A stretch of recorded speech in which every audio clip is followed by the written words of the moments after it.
दोस्तों, आज हम बात करेंगे उस दर्दनाक रात की जिसने भारत ही नहीं बल्कि पूरे विश्व को हिलाकर रख दिया था। ये कहानी है भोपाल गैस त्रासदी की, जिसे आज भी सुनकर रूह कांप जाती है। साल था 1984। दिसंबर का महीना। भोपाल की हवा में ठंडक थी, लेकिन किसी ने नहीं सोचा था कि वही हवा कुछ घंटों बाद मौत का जहर बन जाएगी। भोपाल शहर के बीचों बीच थी यूनियन कार्बाइड नाम की कीटनाशक फैक्ट्री, जो किसानों के लिए दवा बनाती थी। पर उसी दवा की फैक्ट्री ने एक रात में हजारों जिंदगियां निगल ली। 2 दिसंबर की रात फैक्ट्री के अंदर काम चल रहा था। सब कुछ सामान्य लग रहा था, लेकिन मशीनों के भीतर कुछ बड़ा गलत हो रहा था। एक खतरनाक गैस मिथाइल आइसोसाइनेट MIC धीरे धीरे लीक होने लगी। शुरू में किसी ने ध्यान नहीं दिया, लेकिन जब फैक्ट्री के आसपास रहने वाले लोगों की आंखों में जलन, खांसी और सांस लेने में तकलीफ शुरू हुई, तब तक बहुत देर हो चुकी थी। भोपाल की सड़कों पर अफरा तफरी मच गई। लोग अपने बच्चों को गोद में लेकर भाग रहे थे। कोई समझ नहीं पा रहा था कि आखिर हो क्या रहा है।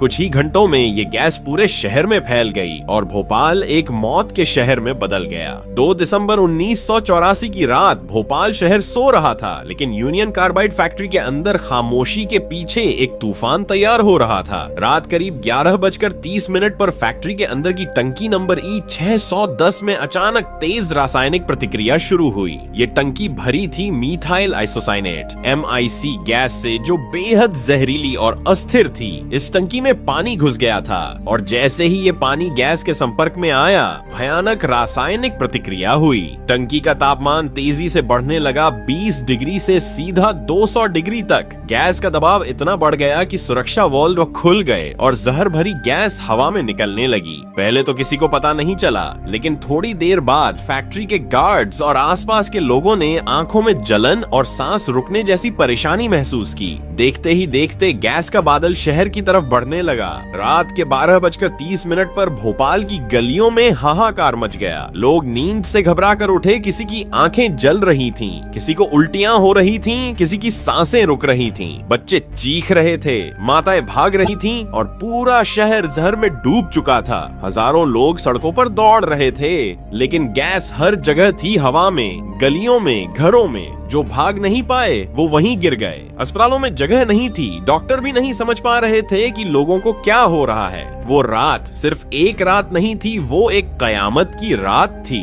दोस्तों, जब 3 दिसंबर 1984 की सुबह हुई, तब सूरज तो उगा, लेकिन भोपाल में जिंदगी ढल चुकी थी। रात भर जो गैस फैली थी, उसने पूरे शहर को तबाह कर दिया था। सड़कों पर जहां देखो वहां लाशें बिखरी पड़ी थीं। कोई बच्चा अपनी माँ को ढूंढ रहा था, कोई पिता अपने परिवार को, और कोई बस खड़ा था, यह समझ नहीं पा रहा था कि उसने रात में क्या खो दिया। सरकारी अधिकारी और पुलिस जब मौके पर पहुंचे तो नजारा देखकर दंग रह गए। कई इलाकों में सन्नाटा था, जैसे कोई बम गिरा हो। हवा अब भी जहरीली थी और लोगों की आंखों से पानी रुक नहीं रहा था। अस्पतालों में अफरा तफरी मची थी। डॉक्टर्स और नर्सें भी गैस से प्रभावित हो चुकी थीं, लेकिन फिर भी वो लोगों को बचाने की कोशिश कर रहे थे। शहर के मुख्य अस्पताल हमीदिया हॉस्पिटल के बाहर हजारों लोग लाइन में थे। किसी के शरीर पर छाले थे, किसी की सांस रुक रही थी। कई लोग तो इलाज शुरू होने से पहले ही दम तोड़ रहे थे। कोई दवा काम नहीं कर रही थी, क्योंकि किसी को पता ही नहीं था कि कौन सी गैस फैली है। सरकार को भी शुरुआत में यह समझ नहीं आया कि यह आपदा कितनी बड़ी है। मदद देर से पहुंची। कुछ घंटों में सेना को बुलाया गया, लेकिन तब तक हजारों जानें जा चुकी थीं। अनुमान है कि सिर्फ उसी दिन करीब 3000 से ज्यादा लोग मारे गए और आने वाले दिनों में यह संख्या कई गुना बढ़ी। भोपाल, जो कल तक एक शांत शहर था, अब मौत के सन्नाटे में बदल चुका था। सुबह होने के बाद जब इस भयानक त्रासदी की खबर दुनिया भर में फैली, तो हर कोई यही पूछ रहा था, आखिर ये हुआ कैसे और कौन जिम्मेदार है इतने निर्दोष लोगों की मौत का। फैक्ट्री चलाने वाली अमेरिकी कंपनी यूनियन कार्बाइड का कहना था कि यह एक दुर्घटना थी, कोई जानबूझकर की गई गलती नहीं। लेकिन सवाल उठे, अगर सब कुछ सही था तो फिर सुरक्षा व्यवस्था फेल कैसे हुई? चेतावनी सिस्टम क्यों बंद था और फैक्ट्री शहर के बीचों बीच बनाई ही क्यों गई थी? भारत सरकार ने जांच के आदेश दिए। एक के बाद एक खुलासे हुए। पता चला कि फैक्ट्री में सुरक्षा के कई नियमों की अनदेखी की गई थी। गैस को स्टोर करने के लिए इस्तेमाल किए जा रहे टैंक पुराने हो चुके थे और उनमें से कई की ठीक से मरम्मत भी नहीं हुई थी। सुरक्षा अलार्म और ठंडा करने की प्रणाली महीनों से बंद पड़ी थी। और सबसे चौंकाने वाली बात, कंपनी के कुछ इंजीनियरों ने पहले ही चेतावनी दी थी कि अगर ऐसी गलती हुई तो बड़ा हादसा हो सकता है, लेकिन उनकी बातों को नजरअंदाज कर दिया गया। लोगों का गुस्सा अब उबलने लगा था। हजारों परिवार सड़कों पर उतर आए। वे चाहते थे न्याय, लेकिन कंपनी के बड़े बड़े अधिकारी गायब थे। फैक्ट्री का मुखिया वॉरेन एंडरसन, जो अमेरिका से आया था, कुछ ही दिनों में गिरफ्तार हुआ, लेकिन हैरानी की बात यह थी कि उसे जल्द ही छोड़ दिया गया और वह देश से भाग गया। भोपाल के लोग सब कुछ खो चुके थे और ऊपर से उन्हें ऐसा लगा जैसे न्याय भी उनसे छीन लिया गया हो। दोस्तों, हादसे के बाद भोपाल के लोगों का जीवन कभी पहले जैसा नहीं रहा। वो रात तो खत्म हो गई थी, लेकिन उसके जख्म आज भी ताजा हैं। जो लोग गैस से बचे वो भी अंदर से टूट चुके थे। उनके शरीर पर, उनकी आंखों में और उनकी सांसों में जहर बस चुका था। कई लोगों की आंखों की रोशनी चली गई, किसी के फेफड़े हमेशा के लिए खराब हो गए और कई बच्चे विकृत शरीर के साथ पैदा हुए। डॉक्टरों का कहना था कि मिथाइल आइसोसाइनेट गैस ने लोगों के खून, नसों और शरीर की कोशिकाओं को तकलीफ पहुंचाई थी। हजारों परिवारों ने अपने कमाने वाले सदस्य खो दिए। महिलाएं विधवा हो गईं, बच्चे अनाथ। कई घरों में तो एक भी जिंदा आदमी नहीं बचा। जो जिंदा बचे उन्हें हर दिन मौत का डर सताने लगा, क्योंकि गैस के असर से कई बीमारियां धीरे धीरे शरीर में फैलती चली गईं। सरकार ने राहत कैंप लगाए, दवाइयां दी, लेकिन इलाज के नाम पर बहुत कम मदद मिल पाई। दवाएं खत्म हो जाती, डॉक्टर नहीं होते और कई बार लोग लाइन में ही दम तोड़ देते थे। सबसे दर्दनाक बात ये थी कि पीढ़ियां गुजरती गईं, लेकिन गैस का असर खत्म नहीं हुआ। हादसे के कई साल बाद भी भोपाल में पैदा होने वाले बच्चों में गैस के असर से जुड़ी बीमारियां देखी जाती हैं। भोपाल के लोग कहते हैं, हम उस रात नहीं मरे, लेकिन उसके बाद हर दिन मरते रहे। भोपाल गैस त्रासदी के बाद लोगों को उम्मीद थी कि उन्हें जल्द ही न्याय मिलेगा, लेकिन जैसे जैसे साल बीतते गए उम्मीदें धुंधली पड़ने लगीं। हजारों परिवार अदालतों के चक्कर काटते रहे, मुआवजे, इलाज और इंसाफ की मांग करते हुए। भारत सरकार ने 1985 में यूनियन कार्बाइड कंपनी के खिलाफ मुकदमा दायर किया, लेकिन कंपनी ने हर बार यह कहकर बचाव किया कि यह दुर्घटना थी, उनकी गलती नहीं। कई सालों की कानूनी लड़ाई के बाद 1989 में समझौता हुआ, जिसमें कंपनी ने करीब $470 मिलियन, लगभग 715 करोड़ रुपए देने पर सहमति जताई। लेकिन सोचिए दोस्तों, इतने बड़े हादसे में जहां लाखों लोग प्रभावित हुए, वहां यह रकम बहुत कम थी। जब इसे बांटा गया तो कई परिवारों को सिर्फ कुछ हजार रुपए मिले, इतने कि दवा या इलाज का भी खर्च पूरा नहीं हो सका। लोगों को लगा कि उन्हें दोबारा धोखा दिया गया है, पहले जहर देकर और फिर न्याय छीनकर। कंपनी का प्रमुख वॉरेन एंडरसन, जो हादसे के समय फैक्ट्री का मुखिया था, अमेरिका भाग गया। भारत सरकार ने बार बार उसकी प्रत्यर्पण, एक्स्ट्रेडिशन की मांग की, लेकिन वह कभी भारत नहीं लौटा। वो अपने देश में आराम से रहा और 2014 में उसकी मौत हो गई बिना सजा पाए। भोपाल के लोगों ने सड़कों पर प्रदर्शन किए, धरने दिए और सालों तक इंसाफ की मांग की, लेकिन उन्हें सिर्फ वादे मिले, हकीकत नहीं। आज भी बहुत से लोग कहते हैं, हमें जहर से नहीं, अन्याय से ज्यादा दर्द हुआ। दोस्तों, गैस का डर तो एक रात में फैला, लेकिन खतरा खत्म नहीं हुआ।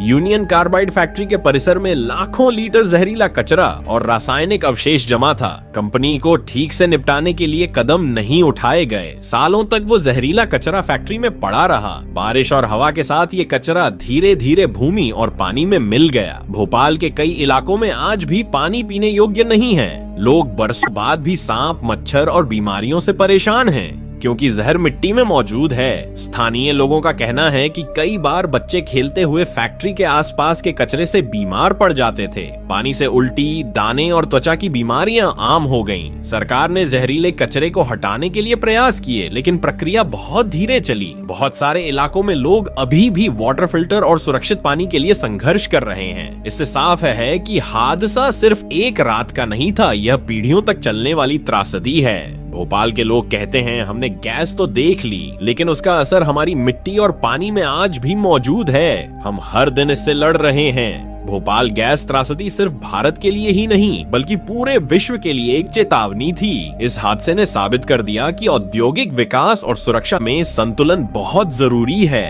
दुनिया भर की कंपनियों और सरकारों ने अब सुरक्षा नियमों पर ध्यान देना शुरू किया। फैक्ट्रियों में जहरीली गैस या खतरनाक रसायन रखने के सख्त कानून बनाए गए, अलार्म, आपातकालीन निकासी और सुरक्षा प्रशिक्षण को अनिवार्य किया गया। भोपाल हादसे के बाद रासायनिक उद्योगों के लिए अंतर्राष्ट्रीय दिशा निर्देश भी बनाए गए, जैसे फैक्ट्रियों को शहर से दूर बनाना, जहरीली गैस की टंकी की नियमित जांच, आपातकालीन प्रतिक्रिया टीम का होना, लोगों को हवा, पानी और मिट्टी की सुरक्षा की जानकारी देना। लेकिन सबसे बड़ा सबक यह है, मनुष्य की जान से बड़ा व्यवसाय नहीं हो सकता। भोपाल ने दुनिया को यह दिखा दिया कि अगर सुरक्षा को नजरअंदाज किया जाए तो परिणाम हमेशा विनाशकारी होते हैं। आज भी हर देश में औद्योगिक सुरक्षा नियमों के पीछे भोपाल की त्रासदी एक चेतावनी की तरह काम करती है, ताकि कोई और शहर इस तरह की त्रासदी का सामना न करे। दोस्तों, भोपाल गैस त्रासदी को बीत चुके 40 साल से ज्यादा हो चुके हैं, लेकिन पीड़ितों की जिंदगी आज भी आसान नहीं हुई। हादसे में बचे लोग हर दिन बीमारियों, बेरोजगारी और सामाजिक समस्याओं से जूझ रहे हैं। कई पीड़ित अब वृद्ध हो चुके हैं, उनके शरीर पर जहरीले गैस का स्थायी असर है। कई लोग पूरी तरह स्वस्थ नहीं हैं और बच्चों में भी जन्मजात बीमारियां देखने को मिल रही हैं। सरकार और एनजीओ ने राहत और इलाज के लिए कदम उठाए हैं, लेकिन यह पर्याप्त नहीं है। अस्पतालों में दवाइयां कम हैं, सुविधाएं सीमित हैं और मुआवजा कई बार उनकी जरूरतों से कम पड़ जाता है। भोपाल के लोग अब भी एक सांकेतिक आंदोलन की तरह हैं। वे समाज को याद दिलाते हैं कि इंसानियत और सुरक्षा के बीच समझौता नहीं होना चाहिए। हर साल 2 दिसंबर को भोपाल में शहीदों की याद में शांति समारोह और जागरूकता कार्यक्रम आयोजित किए जाते हैं। लोग अपने खोए हुए प्रियजनों को याद करते हैं और नए लोगों को यह सीख देने की कोशिश करते हैं कि भविष्य में ऐसा दोबारा कभी न हो। भोपाल की कहानी सिर्फ मौत और दुहक की नहीं है, यह साहस, संघर्ष और चेतावनी की भी कहानी है। दोस्तों, भोपाल गैस त्रासदी सिर्फ एक हादसा नहीं थी, यह सावधानी, जिम्मेदारी और इंसानियत की परीक्षा थी। हजारों लोग मरे, लाखों प्रभावित हुए और आज भी इसके असर महसूस किए जा रहे हैं। इस त्रासदी से हमें सबसे बड़ा सबक मिलता है, सुरक्षा और जीवन से बड़ा कोई व्यवसाय या लाभ नहीं होता। अगर हम सावधानी बरतें, नियमों का पालन करें और मानव जीवन को महत्व दें, तो ऐसी त्रासदी कभी दोबारा नहीं होगी। भोपाल ने हमें यह सिखाया कि औद्योगिक सुरक्षा के नियम जरूरी हैं, लोगों की चेतना और जागरूकता बचाव में मदद करती है। इंसानियत और समाज के लिए हर कदम सोच समझकर उठाना चाहिए। वीडियो का यही संदेश है, भोपाल की यादें दर्दनाक हैं, लेकिन हमें चेतावनी भी देती हैं। आइए हम सब मिलकर ऐसे हादसों को रोकें और सुरक्षित, जिम्मेदार और मानवतावादी दुनिया बनाएं। दोस्तों, अगर आपको यह वीडियो पसंद आया हो तो लाइक, शेयर और सब्सक्राइब करना मत भूलिए। और याद रखिए, इतिहास हमें सिर्फ याद दिलाता है, सिखाता भी है। दोस्तों, अगर आपको यह वीडियो जानकारी पूर्ण और असरदार लगी हो तो लाइक और शेयर जरूर करें। हमारे चैनल को सब्सक्राइब करें और बेल आइकन दबाएं ताकि आप हमारी अगली वीडियो मिस न करें। अपनी राय और सवाल नीचे कमेंट में लिखें, हम आपके हर कमेंट का जवाब देंगे। याद रखिए, इतिहास सिर्फ याद दिलाता है, सिखाता भी है।